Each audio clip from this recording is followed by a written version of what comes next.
Graça pura, chamados para fora. Os cerimoniais, parte 1, a falsa Santa Ceia, apresentado por André Pimentel.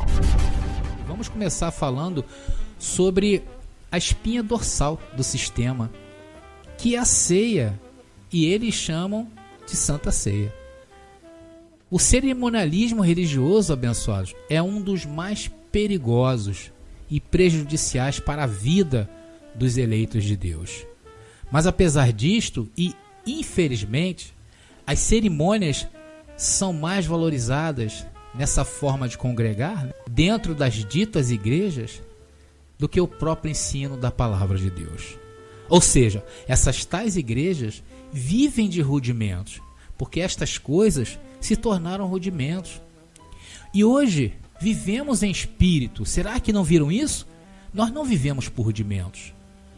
Porém, o apelo ao cerimonialismo dentro dessas organizações são muito fortes. Posso enumerar aqui, como eu falei, vários cerimonialismos que prejudicam o corpo de Cristo, prejudicam os filhos de Deus que frequentam esses lugares. E alguns deles são batismo, apresentação de crianças, comemorações de Páscoa, de Natal, jejuns, subidas ao monte, né? Isso é alguma dessas coisas que atrapalham o desenvolvimento dos abençoados. Por quê? Porque ficam retidos nesta teia, a teia carnal. E o objetivo dessa série de mensagens, que trata justamente dos cerimoniais, da carne, que o sistema ainda pratica, vamos começar hoje falando sobre a ceia, que eles inventaram e colocaram o nome de Santa Ceia. Vamos ler na palavra o versículo que nos ajudará a separar o carnal do espiritual. E se encontra em Romanos capítulo 14, versículo 17. Romanos capítulo 14, versículo 17, que nos informa desta maneira: porque o reino de Deus não é comida nem bebida, mas justiça e paz e alegria no Espírito Santo. Meus amados irmãos, minha família da fé, a primeira pergunta a ser feita para que comecemos a pensar sobre este assunto é: por que a igreja chamada cristã traz tantos rudimentos judaicos para os dias da graça? Se formos observar o contexto da lei e da graça, são dois universos totalmente distintos e diferentes. A lei foi feita para a carne, em um período onde os filhos de Deus não tiveram vida em seu espírito por conta do pecado. E na graça, o nosso espírito está vivo, ressuscitado, juntamente com Cristo. E por que a postura destas igrejas continua sendo como se a carne tivesse representatividade para Deus e o espírito morto? Os sacrifícios e cerimônias para a carne ficaram antes da cruz, é necessário que se fale isso. Mas eles, o sistema, nos fizeram o favor de trazer estas coisas para depois da cruz, matando os filhos de Deus que ainda frequentam estes lugares. Hoje, o nosso relacionamento com Deus não pode ser através de sacrifício e muito menos cerimônias da carne. Olha, Jesus ressuscitado mandou Paulo escrever em Romanos 8,3, que diz assim: porquanto o que era impossível à lei, visto como estava enferma pela carne, Deus, enviando o seu Filho em semelhança da carne do pecado, pelo pecado condenou o pecado na carne. A carne deste corpo que nós temos, abençoados, este veículo ao qual estamos metidos, é enfermo e não se sujeita à lei de Deus. Romanos 8,6 diz: porque a inclinação da carne é morte. Eu estou falando isso por quê? Porque os rudimentos, as cerimônias praticadas dentro da igreja, é para a carne. E foi de um povo que não tem nada a ver conosco, abençoado. Nós somos gentios. A única coisa que tem a ver é que a história fala que existia um tempo de lei Existia uma calçada, era como se fosse uma calçada de barro. Hoje nós temos dessa calçada de barro, na continuação, estamos numa calçada de concreto. Então é diferente, a calçada é a mesma, mas o apelo é diferente, mas o chão é diferente. A carne, abençoados, não tem outra inclinação senão a morte. Por essa razão, todos estamos em um processo de morte. A carne não se sujeita a lei nenhuma de Deus. Abençoados, nada, a carne não se sujeita. Muito menos hoje, em espírito, na época que vivemos na graça.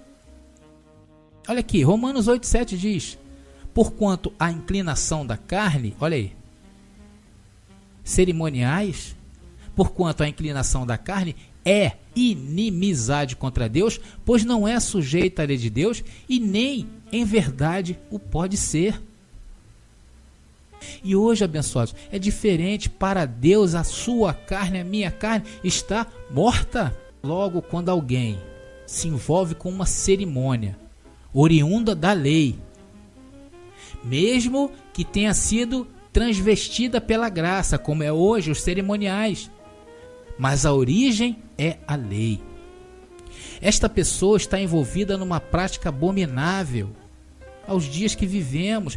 Essa pessoa que continua praticando esse tipo de cerimônia, na verdade está pisando no sangue da nova aliança. E mais uma vez, vamos ver o que Cristo ressuscitado nos informa. Romanos 8,13 diz: porque se viverdes segundo a carne, morrereis. Mas se pelo Espírito, com letra maiúscula, mortificardes as obras do corpo, vivereis. Mas André, como você pode ter certeza que isso que se pratica dentro dessas igrejas são práticas carnais? Aonde você se baseia? Abençoados, tudo o que foi feito antes da cruz foi feito para a carne. Com o motivo, a carne estava viva. Por isso que foi feito para a carne. Vamos entender agora, começar a entender o rito da ceia. Primeiro eu mostrei para você que essas coisas são para a carne, ok? Agora vamos entender o rito da ceia, lá no contexto em que se era validado isso, no contexto do Antigo Testamento. Abençoados, vamos entender rapidamente o que era a ceia judaica, ok? A ceia judaica faz parte de várias comemorações ao qual o povo judeu fazem até os dias de hoje. Primeiro, tem a celebração da Páscoa, que é basicamente a libertação do povo lá hebreu quando estava na mão dos egípcios. Pelo livramento da morte que houve em uma das pragas que Deus mandou no Egito, foi uma em que um anjo ele matava todos os primogênitos no Egito, e era preciso colocar ali o sangue de um cordeiro na porta para que o anjo não entrasse. Depois celebravam em si a ceia, que é a libertação do povo de Deus do Egito. Cada família dos hebreus matava um cordeiro e comemorava e comia esse cordeiro celebrando a vida. E existia vários, não podia quebrar o osso, né? Tinha que ser perfeito, não poderia ter nenhuma mancha. Era cheio de ordenanças, de ordens. Isso era a ceia judaica, comemorava aquela passagem do povo do Egito. E o que celebram hoje os cristãos? Eles lembram a morte do Senhor, eles fazem um paralelo como se fosse do Egito. Ou seja, um encontro fúnebre que celebra a morte. Lá em Israel celebrava a vida. E esse costume, abençoado, foi trazido para o lado de cada cruz, porque pegaram um texto em que Jesus de Nazaré, que é outro véu que o sistema transformou Jesus de Nazaré em uma cerimônia, porque Jesus para os tempos hoje de igreja é cerimônia, abençoado. É todo cerimonial, você tem que se aproximar assim de Jesus, aquela estátua, ou então você se aproxima do pastor, que é a figura de Jesus, cheio de reverência, né? A igreja não pode pisar naquele lugar, tal. O lugar lá em cima no altar é santo, só entra homens santos. Transformaram tudo isso num cerimonialismo de carne. Agora vamos ver o contexto onde Jesus, aos 33 anos de idade, Jesus de Nazaré, participa de sua última ceia como judeu e seguidor da lei de Moisés. E o livro histórico de Marcos, não somente Marcos, que faz menção, Lucas também faz menção no capítulo 14 e Lucas é no capítulo 22, faz menção dessa passagem. Agora observem bem a expressão que Jesus falou nestes versículos. Lucas capítulo 22, 15 e 16. Lucas capítulo 22, do 15 ao 16, que diz assim: E disse-lhes, Jesus falando, desejei muito comer convosco esta Páscoa, antes que padeça. Porque vos digo que não a comerei mais, até que ela se cumpra no reino de Deus. Atenção para esse versículo. Versículo 18 agora. Porque vos digo que já não beberei do fruto da vide até que venham o reino de Deus. E Jesus de Nazaré foi o percussor da graça. Tanto que em profecia ele já falava. Mateus 10:7 ele disse, olha, e indo pregai dizendo, é chegado o reino dos céus. Jesus falando assim, olha, prega a todo mundo que é chegado o reino dos céus.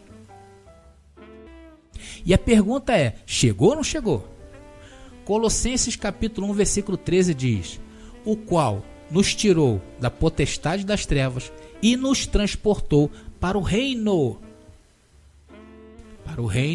do Filho do seu amor.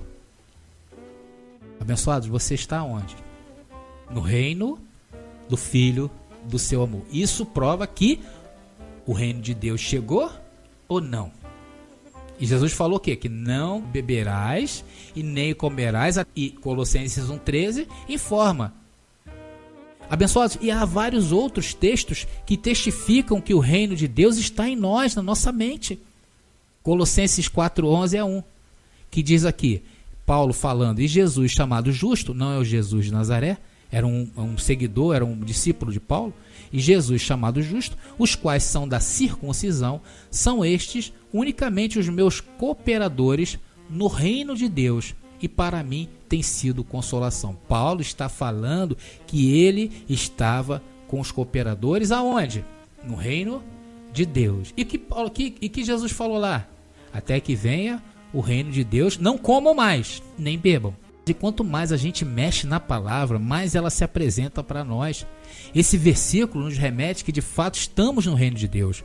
Hebreus 12:28 diz, por isso, tendo recebido um reino que não pode ser abalado, retenhamos a graça pela qual sirvamos a Deus agradavelmente com reverência e piedade.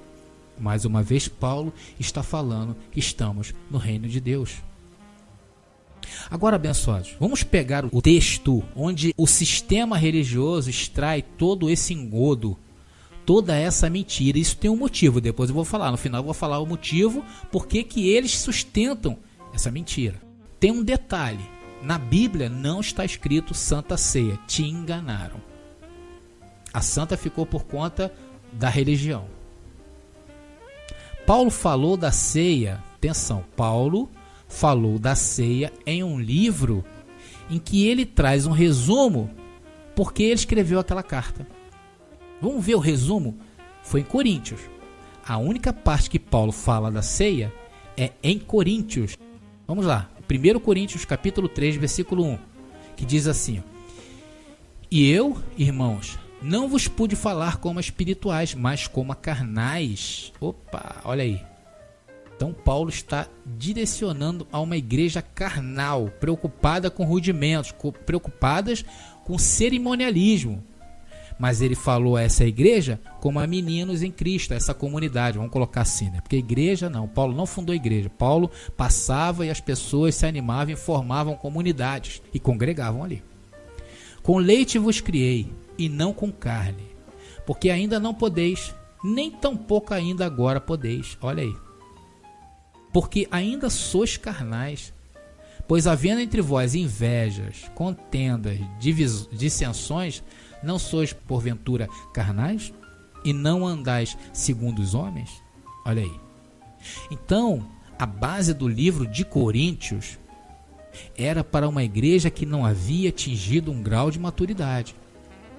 E logo em Coríntios, você vê Paulo falando de corte de cabelo, falando de como se comportar, falando que a mulher tinha que agir de um jeito, os homens de outro, e por aí vai. E isso me chama mais atenção, é que o sistema religioso usa as cartas de Coríntios como cartas para se ajustar a padrões dentro desse sistema, inventando doutrinas dentro desse sistema abençoado. Uma igreja carnal. E Paulo fala também do alimento, fala da forma como eles querendo se arrumarem diante da parte, né? Paulo fala sobre alimentação, como eles faziam, como eles se alimentavam, era feio. E pelo fato de ser uma comunidade, eles se reuniam, penso eu que havia vários locais onde os irmãos de Corinto se reuniam. Ora na casa de um abençoado, ora na casa de outro, ora num terreno, ora nas ruas. Enfim, não havia igreja como nós vemos hoje. Hoje é uma forma comercial. Por isso que a igreja está aí, desse jeito. Lá não, nesta época não era assim. Então, devido a isso, Paulo começa a ter que organizar esse tipo de coisa. Porque ele falou assim, está havendo dissensões, está havendo briga entre vocês. E ainda mais na alimentação, que coisa feia. Vejamos então o texto, abençoado, de onde o sistema extraiu a ceia. Vamos lá. Vamos pegar do versículo 1. Vamos pegar o contexto, tá? 1 Coríntios capítulo 11, que diz assim, sede meus imitadores, como também eu de Cristo. Então Paulo já começa falando, eu sou imitador de Cristo. Sede também meus imitadores. E louvo-vos, irmãos, porque em tudo vos lembrais de mim, e retendes os preceitos como vos ensinei, como vos entreguei. Paulo aqui está começando a carta. Então aqui já pegamos uma ideia de Coríntios, capítulo 11, porque carta não tem capítulo nem versículo, ok? Paulo confirmando que da mesma maneira que pregou em outros lugares, entregou também aos irmãos de Corinto. Não faltou nada, entregou tudo, 100% à igreja de Corinto. Mas quero que saibais, Paulo então aqui começa a introduzir o que ele quer falar, que era sobre os preceitos carnais que ainda Corinto estava praticando. Continuando, que Cristo é a cabeça de todo homem, e o homem a cabeça da mulher, e Deus a cabeça de Cristo. Todo homem que ora ou profetiza, tendo a cabeça coberta, desonra a sua própria cabeça. Mas toda mulher que ora ou profetiza com a cabeça descoberta, desonra a sua própria cabeça, porque é como se estivesse rapada. Abençoados, notem quanto aos conselhos sobre como deve ou não deve fazer um ajuntamento, porque havia problemas sérios nessa comunidade. Sobre estes pormenores. Parece até o sistema religioso, né? É verdade, né? Continuando. Portanto, se a mulher não se cobre com véu, tosquice também. Mas se para a mulher é coisa indecente tosquear-se ou rapar-se, que ponha o véu. O homem, pois, não deve cobrir a cabeça, porque é a imagem e glória de Deus. Mas a mulher é a glória do homem. Porque o homem não provém da mulher, mas a mulher do homem. Porque também o homem não foi criado por causa da mulher, mas a mulher por causa do homem. Portanto, a mulher deve ter sobre si a cabeça sinal de poderio, por causa dos anjos. Todavia, nem o homem é sem mulher, nem a mulher sem o homem, no Senhor. Porque como a mulher provém do homem, assim também o homem provém da mulher. Mas tudo vem de Deus. Julgar entre vós mesmos é decente que a mulher ore a Deus descoberta? Ou não vos ensina a mesma natureza que é desonra para o homem ter cabelo crescido? Mas ter a mulher cabelo crescido lhe é honroso, porque o cabelo lhe foi dado em lugar de véu. Mas se alguém quiser ser contencioso, nós não temos tal costume, nem as igrejas de Deus. Olha aí, abençoado. Olha só, e todos os filmes que relatam essa época, a época da Bíblia, eram os homens o quê? Cabeludos. Como é que Paulo fala isso aqui? Porque lá em Corinto era assim. E Paulo estava entrando dentro da cultura daquele povo. Vê que Jesus era retratado como cabeludo. Paulo, João, Moisés, todos eles cabeludo. E aqui ele fala que para o homem é desonroso ter cabelo crescido. Então Paulo não está aplicando uma doutrina para uma igreja. Ele está entrando dentro da cultura do povo e sendo educado. Agora, abençoado, presta atenção no ponto que vamos entrar a partir agora do verso 17. Estou em verso 17 da primeira carta de Paulo aos Coríntios, capítulo 11, que diz, que Paulo muda o tom da conversa a partir de agora. Paulo diz que tudo que ele falar a partir de agora não é agradável. E ele começa falando dessa ceia praticada em Coríntios. Vamos lá. Versículo 17. Nisto, porém, que vou dizer-vos, não vos louvo, porquanto vos ajuntais, não para melhor, senão para pior. Porque, antes de tudo, ouço que quando vos ajuntais na igreja, há entre vós dissensões, e em parte o creio. E até importa que haja entre vós heresias, para que os que são sinceros se manifestem entre vós. Paulo fala até de heresias no meio daquele povo. Porque muitas heresias são formadas quando você prega a verdade. E aí se levanta os hereges. Não, tem que ser assim. Não pode ser da maneira como Paulo falou, não. Tem que ser assim. Aí Paulo começa lá e fala assim, olha, sede meus imitadores como eu sou de Cristo. Vamos continuar. De sorte que quando vos ajuntais num lugar, não é para comer a ceia do Senhor. Olha que Paulo está falando, abençoado. Não vos louvo. Não é para comer a ceia do Senhor. Paulo está dizendo aqui que não era para eles fazerem aquela cerimônia, que estava tudo errado. A começar que os coríntios nem eram judeus. Paulo continua, porque comendo cada um toma antecipadamente a sua própria ceia, e assim um tem fome e outro embriaga-se. Não tedes porventura para comer e para casas para comer e para beber? Ou desprezais a igreja de Deus e envergonhais os que nada têm? Que vos direi? Louvar-vos-ei? Nisto não vos louvo. Olha aí. A partir de agora, Paulo está confirmando que Jesus também havia falado. A partir do próximo versículo que eu vou ler, Jesus ressuscitado também revelou a Paulo. Ele também disse que levou 40 chicotadas, menos uma, né? Quer dizer, Paulo não estava vendo Jesus tomar chicotada, mas ele foi revelado pelo Senhor. Isso era uma forma de dizer que também recebeu as ordens de Jesus ressuscitado. Tudo que os outros discípulos presenciaram em vida de Jesus, Paulo escutou da boca do ressuscitado. Olha, Paulo, eu andei pela rua tal. Paulo, eu tomei 40 chibatadas. Paulo, eu jejuei. Então, toda a vida de Jesus de Nazaré foi informado a Paulo através de Cristo ressuscitado. Vamos lá. Então, Paulo começa a falar que ele recebeu do Senhor. Porque eu recebi do Senhor o que também vos ensinei, que o Senhor Jesus, na noite que foi traído, tomou o pão e, tendo dado graças, o partiu e disse, tomai e comei. Isto é o meu corpo, que é partido por vós. Fazei isto em memória de mim. Semelhantemente também, depois de cear, tomou o cálice, dizendo, este cálice é o novo testamento no meu sangue. Fazei isto e beberdes em memória de mim. E aqui está o ponto-chave para se entender a última ceia de Cristo. Olha aí. Agora, porque todas as vezes que comerdes este pão e beberdes este cálice, anunciais a morte do Senhor até que venha. Anunciais a morte do Senhor até que o reino venha. O que quer dizer isso? Que todas as vezes que comerdes e beberdes nesta cerimônia, na verdade estão anunciando a morte de quem já morreu, Jesus de Nazaré. E isso aconteceu ou não, abençoado? Jesus de Nazaré morreu ou não? Claro que morreu. E a sua vinda aconteceu? Aqui neste caso, Jesus estava anunciando a sua morte e ressurreição. Então, esse aqui se cumpriu, ok? Jesus morreu e ressuscitou. E o reino de Deus se faz presente através da ressurreição de Cristo.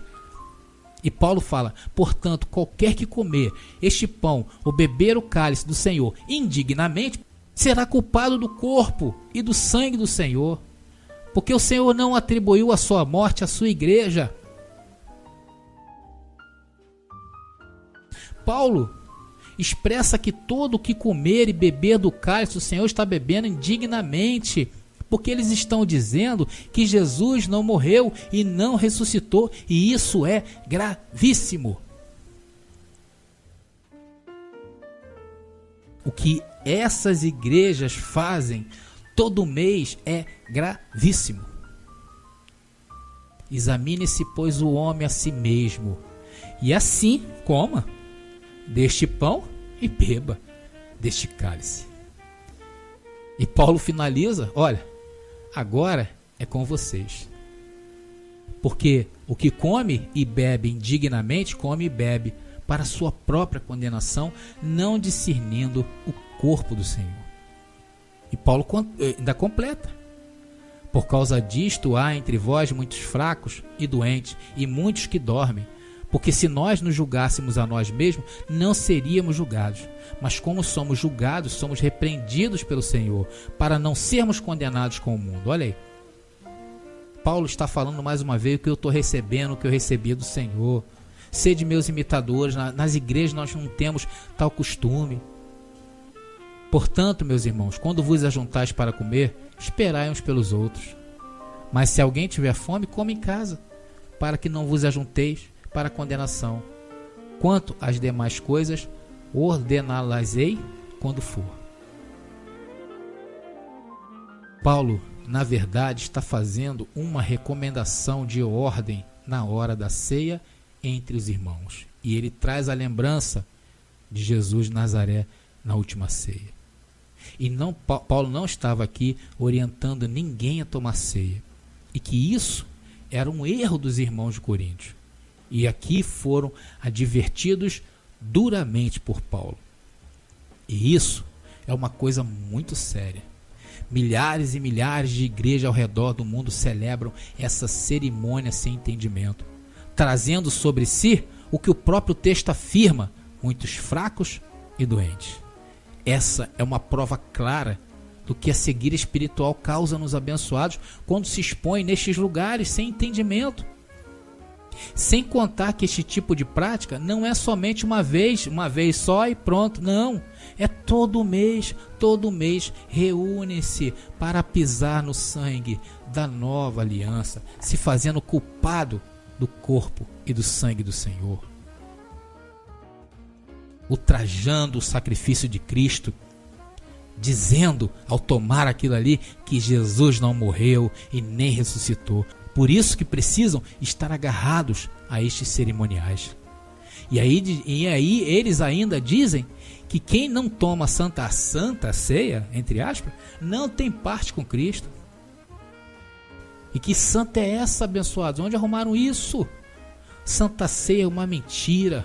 Não existe na Bíblia. O que existe, sim, na história bíblica existe Páscoa judaica. E essa Páscoa não tem nada a ver conosco, porque o nosso Cordeiro foi imolado e ressuscitou o terceiro dia. Na verdade, o que isso esconde, abençoado, agora eu vou falar para vocês, o que isso esconde é uma tradição que se fortalece. Os vínculos denominacionais são criados através destas coisas. O vínculo do credo humano, o vínculo do clero, dos ministérios, eles são fortificados nestas coisas. São homens adoradores e submetidos a homens e não a Deus. Por isso, nestes lugares dão valor ao perecível. E sem contar que este tipo de ritual, abençoados, ofende até os judeus. Porque a tradição diz que esses encontros dos judeus, a ceia é algo farto. A prática chamada de Santa Ceia esconde a verdade por trás do que Jesus quis ensinar de fato. Olha, abençoados, como vamos ler agora em João, está dizendo que comer a carne e beber o sangue não é comer um pedaço de pão, beber um pouco de suco e uva, é sim crer nele. Olha só, João 6, 47 ao 50, que diz: na verdade que vos digo que aquele que crê em mim e tem a vida eterna, eu sou o pão da vida. Vossos pais comeram maná no deserto e morreram. Este é o pão que desce do céu, para que dele comer não morra. A nossa ceia já aconteceu, porque a ceia para nós significa a ressurreição. E o Evangelho afirma que quando Jesus ressuscitou, nós ressuscitamos juntamente com Ele em espírito. Então, neste momento da ressurreição, abençoado, Efésios 2,6 diz: e nos ressuscitou juntamente com Ele e nos fez assentar nos lugares celestiais em Cristo Jesus. De uma forma ou de outra, todos, naquele grande dia, o dia da ressurreição do nosso Senhor, ceamos na eternidade junto com Cristo vencedor. E cada um de nós, hoje, veio cumprir um plano predestinado por Deus, um plano espiritual que requer uma vestimenta carnal, mas no espírito somos santos e irrepreensíveis. A carne está morta para Deus. Cerimonialismo não, ceia não, jejum não, idas a essas igrejas principalmente que defendem esses encontros comerciais, não. Essa é a graça. Derrubar os cerimoniais que disseminam essas religiões humanas e que sempre engrandecem o homem e tentam a todo custo derrubar a graça de Deus, pisando no sangue da nova aliança. E o apostolado é o que nos conduzirá a esse entendimento de saber que a Páscoa, um dia celebrada com razões pelos judeus, mas hoje ela é ultrajada. A ceia é um ultraje pelos seguidores de Cristo sem entendimento. Graça e paz. E até o próximo programa. Você conhece o aplicativo Graça Pura? Está disponível no Play Store do Google. Instale hoje mesmo.